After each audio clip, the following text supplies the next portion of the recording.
भरतपुर हरी भरी वादियों, लहलहाते खेतों और बहती छोटी सी नदी के किनारे बसा एक खूबसूरत गांव। यहाँ सुबह सूरज की पहली किरण के साथ किसानों की हलचल शुरू हो जाती थी। कोई बैलों के साथ खेतों की ओर निकल पड़ता तो कोई ताज़ी सब्जियां लेकर मंडी जाने की तैयारी करता। पूरे गांव में सादगी थी, अपनापन था और सबसे बढ़कर था एक दूसरे के लिए सम्मान। लेकिन जैसे ही शाम ढलती, पूरा भरतपुर एक जगह इकट्ठा होने लगता। बच्चे, बूढ़े, किसान और राहगीर, सबका कदम अपने आप गांव के चौपाल के पास खड़े एक छोटे से चिकन ठेले की ओर बढ़ जाता।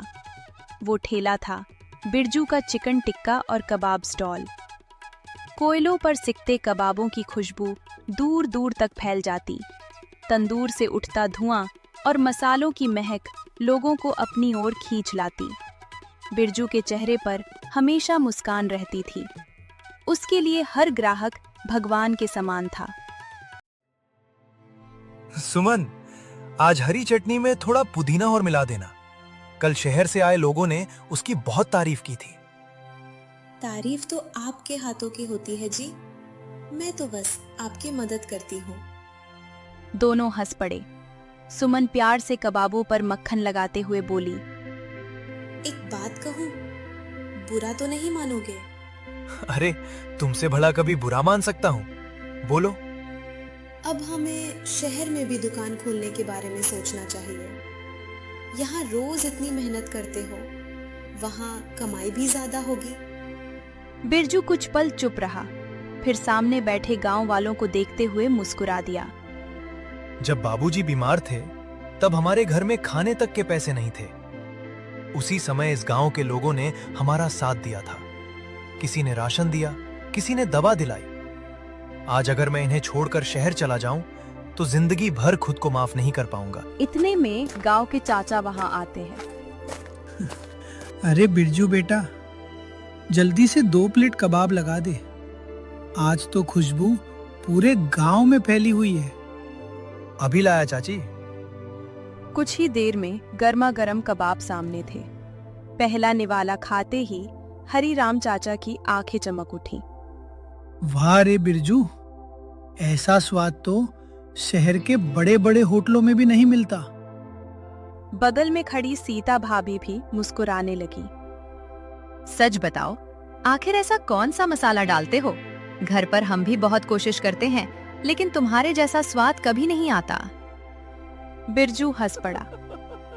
भाभी, इसमें कोई जादुई मसाला नहीं है। बस ताजे मसाले, धीमी आंच, बाबूजी का सिखाया हुनर और आप सबका प्यार।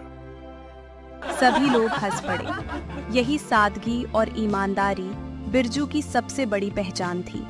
वो कभी बासी सामान इस्तेमाल नहीं करता था। रोज सुबह मंडी से ताजा चिकन लाता, अपने हाथों से मसाला तैयार करता और हर ग्राहक को साफ सुथरा खाना परोसता। दिन भर की कमाई में से थोड़ा हिस्सा वो घर चलाने में खर्च करता और बाकी एक छोटी गुल्लक में डाल देता। उसका सपना था एक दिन भरतपुर में ही अपना छोटा सा रेस्टोरेंट खोलना। लेकिन गांव में हर कोई बिरजू की तरक्की से खुश नहीं था। गांव का दबंग सरपंच बलदेव सिंह कई दिनों से बिरजू पर नजर रखे हुए था। उसका बेटा शहर में नया रेस्टोरेंट खोलने की तैयारी कर रहा था। बलदेव चाहता था कि किसी भी तरह बिरजू के मशहूर चिकन का सीक्रेट मसाला उसके बेटे के हाथ लग जाए। लेकिन वो जानता था ईमानदार बिरजू कभी अपनी मेहनत का राज नहीं बताएगा। तभी बलदेव सिंह के चेहरे पर एक चालाक मुस्कान आई। सीधे मांगने से वो नहीं मानेगा, पहले उसका भरोसा जीतना पड़ेगा।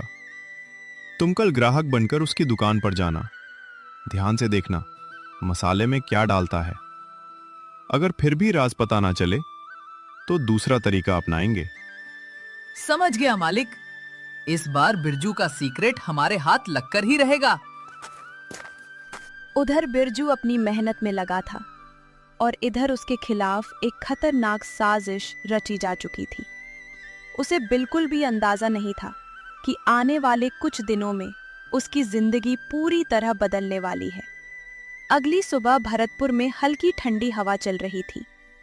सूरज की सुनहरी किरणें खेतों पर बिखर चुकी थी। गांव धीरे धीरे जाग रहा था, लेकिन बिरजू की सुबह हमेशा की तरह बहुत पहले शुरू हो चुकी थी। वो मंडी से ताज़ा चिकन लेकर आया और अपने हाथों से मसाला तैयार किया। हर रोज तरह अपने काम में लग जाता है, तभी दूर से एक अनजान युवक साफ सुथरे कपड़ों में उनकी तरफ आता दिखाई दिया। उसके चेहरे पर मुस्कान थी, लेकिन उसकी नजरें बार बार बिरजू के मसालों की तरफ जा रही थी। भैया, पूरे गांव में आपके चिकन की बड़ी तारीफ सुनी है। आज पहली बार आया हूँ। 1 प्लेट चिकन टिक्का बना दीजिए। जरूर साहब, बस 5 मिनट। बिरजू पूरी लगन से चिकन तैयार करने लगा, लेकिन वो युवक खाना कम और बिरजू के हाथों की हर हरकत ज्यादा देख रहा था। कभी मसालों के डिब्बे गिनता, कभी चटनी को ध्यान से देखता, तो कभी कोयलों की आंच का अंदाजा लगाता। बिरजू ने सब देख लिया। जानबूझकर उसने चिकन को ज्यादा पकाने का नाटक किया। युवक मन ही मन खुश हो गया। कुछ देर बाद खाना तैयार हुआ। पहला निवाला खाते ही उसकी आंखें फैल गईं। वाह, ऐसा स्वाद मैंने कभी नहीं चखा। उसने जल्दी से पैसे दिए और बिना कुछ बोले चला गया। गांव से थोड़ा दूर जाकर वो सीधे एक बड़ी हवेली में पहुंचा। वहां आराम कुर्सी पर बैठा था बलदेव सिंह। कहो, पता चला मसाले का राज? मालिक, मैंने पूरा ध्यान रखा, लेकिन कुछ समझ नहीं आया। लगता है उसने मुझे पहचान लिया था। शायद जानबूझकर गलत मसाले दिखा रहा था। बलदेव सिंह का चेहरा गुस्से से लाल हो गया। मतलब एक ठेले वाला हमसे चालाकी करेगा? अब प्यार से नहीं, दबाव से काम होगा। उधर बिरजू रोज की तरह ग्राहकों को खाना खिला रहा था। तभी सुमन जल्दी जल्दी वहां पहुंची। उसके चेहरे पर चिंता साफ दिखाई दे रही थी। सुनो जी, अभी अभी पड़ोस वाली शांति चाची बता रही थी कि बलदेव सिंह तुम्हारे बारे में पूछताछ कर रहा था। क्यों? कह रहा था कि गांव में जो भी बड़ा कारोबार करेगा उसे पंचायत का नया व्यापार टैक्स देना होगा। कैसा टैक्स? मैंने तो पंचायत का लाइसेंस भी बनवाया है और हर जरूरी फीस समय पर जमा करता हूँ। मुझे भी यही अजीब लगा। तुम संभल कर रहना। सुमन की बात पूरी भी नहीं हुई थी कि अचानक 2 हट्टे कट्टे आदमी वहां पहुंचे और उनके पीछे सफेद कुर्ता पायजामा, गले में मोटी सोने की चेन और आंखों पर गुस्सा लिए बलदेव सिंह। तो तू ही है बिरजू? जी सरपंच जी, नमस्ते। सुना है आजकल तेरी दुकान खूब चल रही है। भगवान और गांव वालों का आशीर्वाद है। बलदेव सिंह हल्का सा हंसा। तो फिर गांव के नियम भी मानने पड़ेंगे। कौन से नियम? आज से इस इलाके में व्यापार करने वालों को हर महीने 50,000 रुपए सुरक्षा टैक्स देना होगा। बिरजू के पैरों तले जमीन खिसक गई। 50,000? लेकिन क्यों? ऐसा कोई सरकारी नियम नहीं है। बलदेव सिंह की मुस्कान और गहरी हो गई। सरकारी नियम नहीं, मेरा नियम है। और हां, अगर ये टैक्स नहीं देना चाहता तो दूसरा रास्ता भी है। कौन सा रास्ता? अपने चिकन का सीक्रेट मसाला मेरे बेटे को सिखा दे। पूरा बाजार एकदम शांत हो गया। बिरजू ने पहली बार समझ लिया, ये टैक्स नहीं, उसकी मेहनत लूटने की साजिश थी। सरपंच जी, पैसा मेहनत से कमाया जाता है, डराकर नहीं। और रही बात मेरी रेसिपी की, ये मेरे बाबूजी की आखिरी निशानी है। इसे मैं किसी कीमत पर नहीं बेचूंगा। बलदेव सिंह की आंखों में गुस्सा उतर आया। उसने ठेले पर रखा एक गरम कबाब उठाया, जमीन पर फेंक दिया और अपने जूते से कुचल दिया।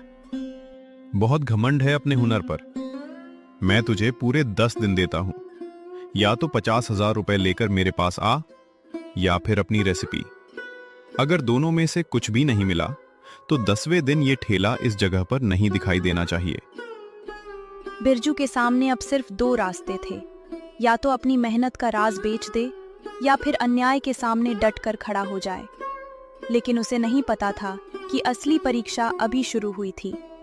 बलदेव सिंह की धमकी के बाद पूरे भरतपुर में डर का माहौल फैल गया। जो ग्राहक रोज बिरजू के ठेले पर सबसे पहले पहुंचते थे, वे भी अब दूर खड़े होकर देखने लगे। उन्हें डर था कि कहीं सरपंच के लोग उन्हें भी परेशान न करें। शाम तक बिरजू की आधी से ज्यादा तैयारी बची रह गई। वो पहली बार अपनी दुकान समय से पहले समेटकर घर लौट आया। सुमन ने उसके चेहरे की उदासी देखकर बिना कुछ पूछे पानी का गिलास उसके हाथ में दे दिया। आज दुकान पर बहुत कम भीड़ थी, है ना? लोगों की गलती नहीं है सुमन, सब बलदेव से डरते हैं। कुछ पल दोनों चुप रहे। फिर सुमन ने गुल्लक उठाकर बिरजू के सामने रख दी। इसे तोड़ दीजिए। नहीं, ये तो हमारे नए घर के लिए है। घर बाद में भी बन जाएगा, लेकिन अगर आज आपका हौसला टूट गया तो फिर कुछ भी नहीं बचेगा। बिरजू की आंखें नम हो गईं। उसने महसूस किया कि उसकी सबसे बड़ी ताकत उसका परिवार था। अगले दिन सूरज निकलने से पहले ही बिरजू काम में लग गया। उसने पहले से भी ज्यादा मेहनत शुरू कर दी। तभी सुबह सुबह एक चमचमाती काली कार उसके ठेले के सामने आकर रुकी। कार से वही दंपति उतरे जिन्होंने कुछ दिन पहले उसका चिकन खाया था। बिरजू उन्हें तुरंत पहचान गया। नमस्ते साहब। नमस्ते मैडम, आइए। कैसे हो बिरजू भाई? भगवान की कृपा है। बताइए, आज क्या खिलाऊं? राजवर्धन ने इधर उधर देखा। उसे लगा कि आज ठेले पर भीड़ पहले जैसी नहीं है। आज दुकान कुछ शांत लग रही है। सब ठीक तो है? बिरजू पहले कुछ छिपाना चाहता था, लेकिन सुमन ने इशारे से सच बता देने को कहा। बिरजू ने पूरी बात शुरू से अंत तक बता दी। गुंडा टैक्स, सीक्रेट मसाला, 10 दिन की धमकी, सब कुछ। राजवर्धन बिना कुछ बोले ध्यान से सुनते रहे। कुछ देर बाद उन्होंने मुस्कुराकर कहा, बिरजू भाई, तुम्हारे जैसे लोग बहुत कम मिलते हैं। साहब, मैं बस मेहनत करना जानता हूँ। अगर मैं तुम्हें एक ऐसा काम दूं जिससे तुम्हें अच्छी कमाई भी हो और गांव भी ना छोड़ना पड़े, तब? बिरजू और सुमन ने एक दूसरे की ओर देखा। मैं शहर की रॉयल डाइनिंग चेन चलाता हूँ। अगले महीने हमारा बड़ा फूड फेस्टिवल है। मुझे रोज सुबह 50 प्लेट चिकन टिक्का और सीख कबाब चाहिए। इतना बड़ा ऑर्डर? हाँ, और अगर स्वाद वही रहा जो मैंने खाया था तो आगे ऑर्डर और भी बढ़ेगा। उन्होंने बैग से पैसे निकालकर बिरजू के हाथ में रख दिए। ये 20,000 रुपए एडवांस है, बाकी हर डिलीवरी के साथ मिलता रहेगा। साहब, आपने मुझ पर इतना भरोसा कैसे कर लिया? स्वाद खरीदा जा सकता है, लेकिन ईमानदारी नहीं। मुझे तुम्हारे हुनर से ज्यादा तुम्हारे चरित्र पर भरोसा है। उस दिन से बिरजू की जिंदगी बदल गई। सुबह 4 बजे उठना, ताज़ा चिकन तैयार करना, मसाले पीसना, कोयले जलाना, रिसोर्ट का ऑर्डर पैक करना, फिर शाम को गांव वालों के लिए दुकान लगाना। दिन रात मेहनत करते करते उसके हाथों में छाले पड़ गए। सुमन भी बिना रुके उसका साथ देती रही। दोनों मुश्किल से 3-4 घंटे ही सो पाते, लेकिन उनके चेहरे पर उम्मीद लौट आई थी। 7 दिन बीत गए। रोज की कमाई और बड़े ऑर्डर की वजह से बिरजू के पास लगभग पूरे पैसे इकट्ठे हो चुके थे।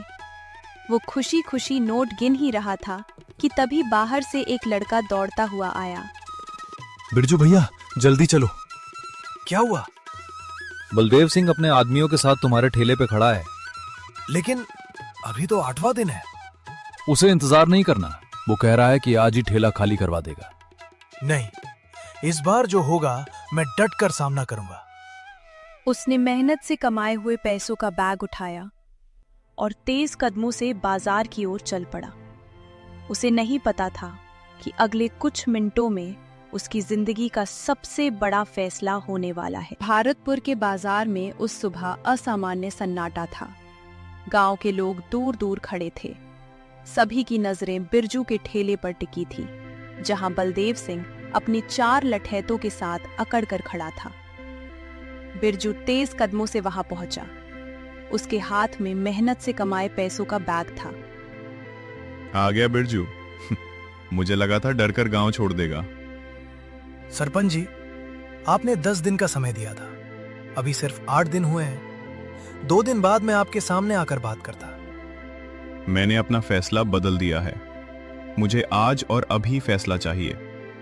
या तो 50,000 रुपए दे या अपने मसाले की पूरी रेसिपी लिख कर दे। मेहनत का हुनर किसी डर से नहीं बिकता। बलदेव सिंह का चेहरा गुस्से से लाल हो गया। लड़कों, ठेला हटाओ।